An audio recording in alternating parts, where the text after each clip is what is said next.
College आमे दुहे पढ़ुलु वाणिज्य विषय नहीं। प्रथमे मुझे जानी नथिली।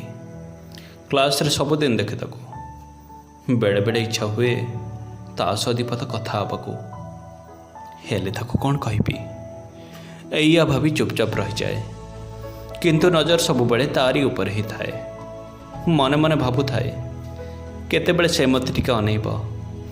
सेइथिपाई बेले बेले क्लासरूम रे एमिति किछि करे जो थे सार मते गाड़ी करेंगे नहेले भल कहे। आउ क्लास रे समस्ते मते चाहिला बेले से भी मते टिके चाहिब। से जितेबले टिके अनै दिए सते जमती मो मन भितर खुशी लहड़ी खेली जाए।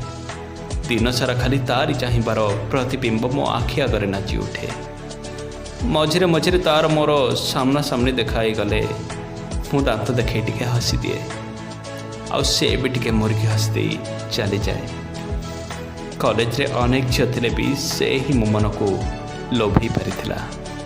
मु ताको गभीर भाव भल पाइबा आरंभ करी। प्रेम रे पड़िला परी आखि दुईटी ता पाखरे थिला। से दुईटी ही मते ता आड़कू मोहि नहीं थिला। मो टिके भला भला टाइप्र से मो प्रति आकर्षित कि ना जानी पारिलेनी। सबु सांग माने जमिति निजे कहि न पारिले अन्य सांग मानकु लगई अपर पक्ष को निज मन कथा जणै देउथिले। हेले मु सेमिति करि पारि नथिली। भय संकोच एकाथरे मो कंठरोध करि पकाउथला। सेतेबेले बहुत थर भाबिछि एथर ताकू कहिदेबी ताकू जणै देबी मु ताकू केते भल पाए।